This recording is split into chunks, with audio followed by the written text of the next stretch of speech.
Salut mon pote, aujourd'hui Dirty Baboud va te présenter un coffret de figurines de moi et je te propose qu'on regarde ça tout de suite après le générique.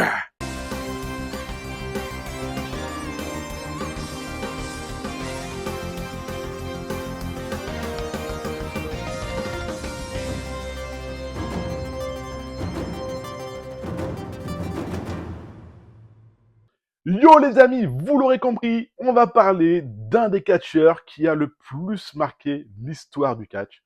Du moins de mon point de vue, moi c'est clairement mon catcheur préféré all time. On va le découvrir à travers un pack de 3 figurines. Celui-ci.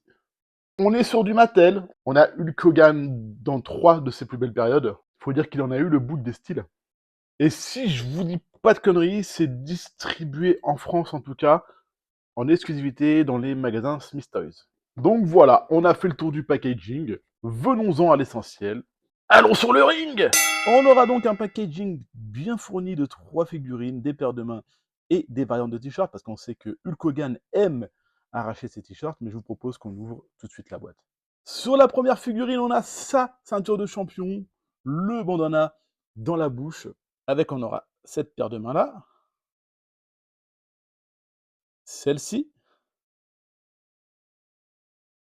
et un second t-shirt arrachable au milieu pour faire ces fameuses scènes d'entrée. D'ailleurs, on va regarder ce que ça donne, on va faire un petit peu de posing. Petite vue sur la ceinture, très très stylé. En revanche, on remarque que le t-shirt mis sur la figurine, lui, il faut le retirer comme un t-shirt d'humain. Il n'y a pas vraiment de scratch pour l'enlever. On va voir ce que ça donne. Bon, alors c'est très élastique et de ce fait, pas super facile à enlever. Je l'ai enlevé par le bas. On le voit torse nu, on note aussi qu'il a bien sa bonne calebasse.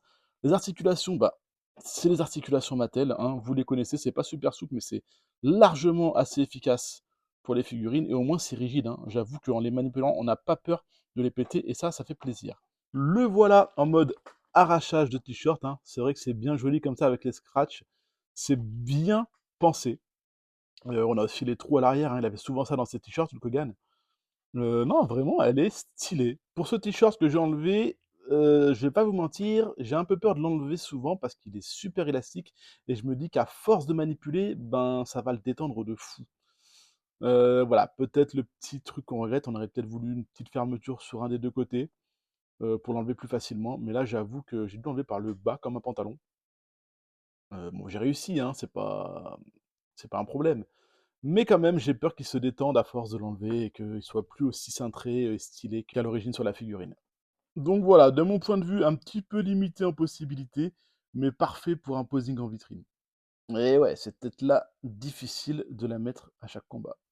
On passe à la seconde figurine, période NWO, période qui moi personnellement j'ai moins suivi, j'étais beaucoup moins dans le catch à ce moment-là. Alors je sais que ça coïncide à sa rencontre avec The Rock, il y a eu des combats mythiques d'ailleurs. Donc voilà, moi c'est la figurine qui me parle le moins, mais elle est quand même stylée, on va voir ce qu'on peut faire avec. À savoir qu'elle est livrée avec 2 mains de rocker, et à savoir qu'on peut lui enlever son t-shirt, ses lunettes et son bandana. La calebasse a bien grandi en quelques années. Niveau articulation, on va pas en reparler, ça va être les mêmes partout, de toute façon. On va dire que c'est un peu l'équivalent des Marvel Legends, pour les collectionneurs Hasbro qui se demandent. Alors, bien évidemment, pour ceux qui se demandent, les mains sont interchangeables entre toutes. Mais franchement, comme ça, je le trouve super badass. On va mettre les lunettes correctement. Voilà. Après, peut-être, ce qu'on peut dire, c'est que une fois qu'on a enlevé l'élastique des lunettes, c'est un peu compliqué à les remettre, c'est moins stylé, mais après, on peut très bien laisser l'élastique, ça ne gêne pas. Mais non, belle figurine. On va passer à la suivante. Et pour finir, le Hulk Steel Rules. Alors, pareil que la première, on aura 2 paires de mains supplémentaires, celle-ci et celle-ci, ainsi que le t-shirt à scratch pour le posing d'arrachage de t-shirt. Sa petite ceinture Hollywood aussi, et comme sur le NWO, du coup, le bandana rétractable. Aïe, aïe, aïe, aïe, aïe. Pire en pire. Alors, au niveau du t-shirt, je vais faire la même remarque que pour le premier, c'est élastique, du coup, je pense qu'on va pas trop l'enlever et le remettre, sinon, ça va se détendre, tout simplement. Ces mains-là, c'est cool, hein, pour faire son petit, rituel qu'il faisait avec le public. Par contre, c'est vrai que j'aurais préféré avoir une figurine beaucoup plus années, 90, époque, André le Géant. Mais bon, je la prendrai à part, ce pack-là est déjà très, très bien fourni. En vrai, c'est toujours stylé les arrachages de t-shirts. J'aime trop ces posts, c'est bien pensé. Voilà pour la présentation de ce pack. N'hésite pas à me dire en commentaire ce que tu préfères parmi les trois, ou tout simplement qui est ton catcheur préféré, de quelle génération tu es. N'hésite pas aussi à aller voir mes vidéos que j'ai déjà faites sur le catch. J'ai fait un t-shirt sur Rey Mysterio et j'ai fait une vidéo sur la Super Set d'André le Géant. Et moi, franchement, je me suis régalé à unboxer ces figurines. J'espère que cette vidéo t'a plu. N'hésite pas à la partager.